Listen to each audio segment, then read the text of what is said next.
Hi friends, మనం ఈ వీడియోలో కరక్కాయ యొక్క బెనిఫిట్స్‌ని ఫుల్‌గా చూద్దామండి. ఆల్రెడీ షార్ట్ అప్లోడ్ చేశాను. ఆ షార్ట్‌లో హై లెవెల్‌లో ఓవర్‌వ్యూ ఇచ్చాను. ఇందులో ఫుల్ ఇన్ డెప్త్ ఇన్ఫర్మేషన్ అనేది కరక్కాయ గురించి ఇస్తాను. ఇది కరక్కాయ అనేది అడవి జాతి చెట్టు అండి. ఇందులో వచ్చేసి కాయి మరియు విత్తనం ఉంటది. ఈ విత్తనం అనేది మనం తినాల్సిన అవసరం లేదు. ఓన్లీ బెరడుని మాత్రం తింటే సరిపోతది.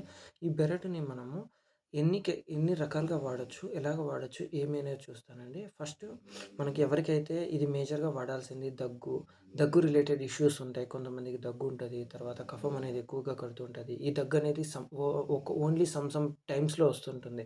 వింటర్‌లో రావడము, మళ్ళీ రిమైనింగ్ టైమ్‌లలో తగ్గడము, పొడి దగ్గు ఉండడము, కోరింత దగ్గు ఉండడము. ఇట్లాంటి వాళ్ళు దీనిలని వాడితే చాలా మంచి రిలీఫ్ ఉంటది. ఎలాగ రిలీఫ్ వస్తది, ఏమి అనేది చూస్తాను. ఎలాగ వాడాలనేది చెప్తాను. ఫస్టు అన్ ఈజీగా వాడే మెథడ్ చెప్తాను. అదేమంటే దీన్ని చిన్న చిన్న పీసులుగా చేయండి. పీసులుగా చేసిన తర్వాత ఏదైతే ముక్కలొస్తాయో, ఆ ముక్కల్ని బుగ్గన పెట్టుకొని సప్పరించాలి. సప్పరించేటప్పుడు ఏదైతే ఆ వాటర్ వస్తదో, ఆ వాటర్‌ని మీరు మింగాలండి. ఇది ఎప్పుడైతే మింగుతారో, ఆ మింగేటప్పుడు అది గొంతెంబడి వెళ్తున్నప్పుడు ఆటోమేటిక్‌గా మీ యొక్క దగ్గుని తగ్గిస్తది.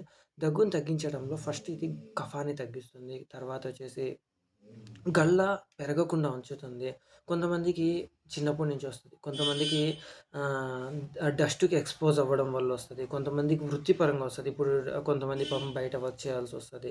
ఇక దుమ్ము ఉండే ప్రదేశాలలో అట్లాంటి వాళ్ళకి మనం ఏం చేయలేము. అప్పుడు ఏం చేయాలి? టెంపరరీ రిలీఫ్ కోసమే ఇది వాడాలి. ఏజ్ అయినప్పుడు దగ్గుతో ఇబ్బంది పడుతూ ఉంటారు.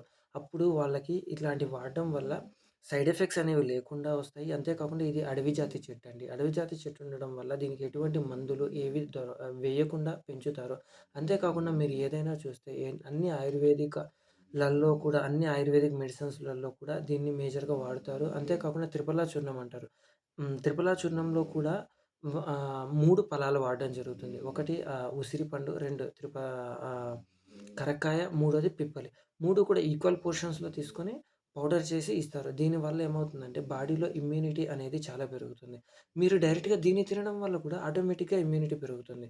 అంతే కాకుండా ఇదేం చేస్తుందంటే ఫస్ట్ దగ్గు తగ్గిస్తుంది. ఆల్రెడీ చెప్పాను. తర్వాత గళ్ళని పెంచకుండా ఉంచదు. ఎప్పుడైతే గళ్ళ పెరగకుండా ఉంటదో దగ్గున్న వాళ్ళకి 50-60% ఆఫ్ ద రిలాక్స్ అక్కడే వచ్చేస్తుంది. మీకు దగ్గు మల్టిపుల్ టైమ్స్ రావడానికి రీజన్ ఏమి? ఆ గళ్ళ మనకు అడ్డం ఉండడం వల్ల. ఎప్పుడైతే గల్ల బ్రేక్ అయిపోయి చిన్న చిన్నగా వెళ్ళిపోతుందో ఆటోమేటిక్‌గా మీ దగ్గనేది తగ్గిపోతది. గల్ల తగ్గించుకుంటే హాఫ్ ఆఫ్ ద దగ్గు తగ్గిపోతుంది. ఇప్పుడు కొంతమందికి ఉబ్బసం ఉంటుంది. వీళ్ళకు కోల్డ్ అండ్ కాఫ్ 2 కాంబినేషన్‌లో ఉంటాయన్నమాట. వాళ్ళు కాఫ్ తగ్గించుకుంటే కోల్డ్ ఆటోమేటిక్‌గా డిక్రీజ్ అవుతుంది. తర్వాతొచ్చేసి గొంతుని కూల్ డౌన్ చేస్తుంది.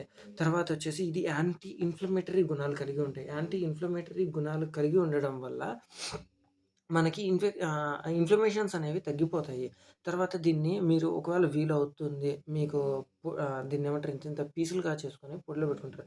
అది బెరడు లైక్ వుడ్ పీస్ లాగా ఉంటదండి చెప్పాలంటే. బట్ సూపర్ టేస్ట్ ఉంటది.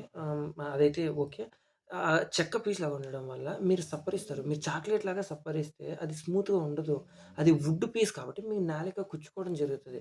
మీరు 1, 2 టైమ్స్ ఫస్ట్‌లో తినేటప్పుడు నాలుక పగిలే అవకాశం గూడా ఉంటది కాబట్టి కొంచెం స్మూత్‌గా, సెన్సిటివ్‌గా తింటే మేలు. ఇంకా వీలైతే దీన్ని పౌడర్ లాగా చేసుకొని దాన్ని వాటర్‌లోకేసుకొని సిప్ బై సిప్ తాగినా కూడా ఓకే. బట్ అది ఒక మెథడ్, ఇదొక మెథడ్. లేదు మనకింకా చిన్న పిల్లలు ఎవరైనా ఉన్నారు అంటే వాళ్ళకి దీన్ని పౌడర్‌లాగా చేసి తేనెలో పెట్టి వాళ్ళకు నాకిపియడం గానీ, అలాగ చేసినా కూడా ఓకే. బట్ ఇది ఎంత బాగా తింటే అంత మంచిదండి.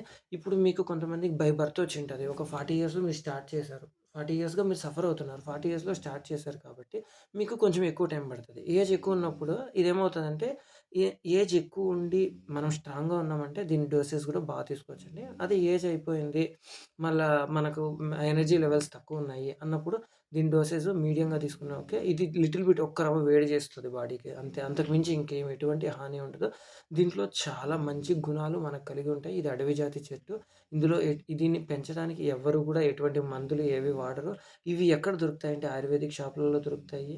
తర్వాతొచ్చేసి ఇన్‌కేస్ మీ అమ్మమ్మ గారి ఊర్లో, నాయనమ్మ గారి ఊర్లలో ఎవరైతే మేకల్లోకెళ్తారో వాళ్ళకడిగితే వాళ్ళు తెచ్చిస్తారు. ఇది ఒకసారి మీరు తెచ్చుకున్నారనుకోండి కొన్ని ఇయర్స్ స్టోర్ అయ్యుంటాయండి. గాలి తగలని డబ్బాలో పెట్టేటప్పుడు మీరు ఇందులో తేమ లేకుండా చూసుకొని ఆల్మోస్ట్ తేమ ఉండవండి మీరు షాప్ నుంచి తెచ్చుకుంటే. బాగా ఎండకు పెట్టుకొని తెచ్చుకున్నారంటే 3, 4 ఇయర్స్ అయినా చెడిపోకుండా ఉంటాయి. మహా అంటే ఏమవుతుందంటే దీంట్లో సారం కొద్దిగా తగ్గొచ్చు.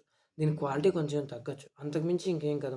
ఇది చూస్తేనే మీకు దీనిపైన ఎటువంటి ఫంగస్ లేదు అంటే ఇది హెల్తీగా ఉంది అని అర్థం. ఇంకోటి ఎంత గట్టిగా ఉంది అంటే అంత హెల్తీగా ఉంది కాయ అని మీనింగ్. అంతే. అంతకు మించి ఇంకేం లేదు.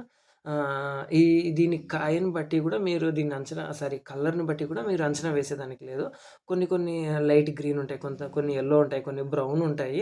అది పెరిగే వాతావరణాన్ని బట్టి ఇంకొకటి ఇది ఒక్కొక్కసారి పెరిగేటప్పుడు వర్షాన్ని డిపెండ్ అయ్యి ఉంటదండి. ఇది కాయ లాస్ట్‌కొచ్చిందనుకోండి. అప్పుడు వర్షం పడితే కాయ ఏమవుతుందంటే లైట్ బ్రౌన్ కలర్ అనేది ఉంటది. లేకపోతే లైట్ రెడ్ లాగా వచ్చేసుంటది. అంతే. అంతకు మించి ఇంకేం లేదు. మీరు తినేటప్పుడు వగరుంటది అంతే. అంతకు మించి ఏం లేదు. Very good. మీరు దీన్ని తినండి. ఇంతే పాటు మీ పిల్లలు వీళ్ళకి చిన్నప్పటి నుంచినే అలవాటు చేయండి. వాళ్ళు హెల్తీ చేయండి. Thank you. బాయ్.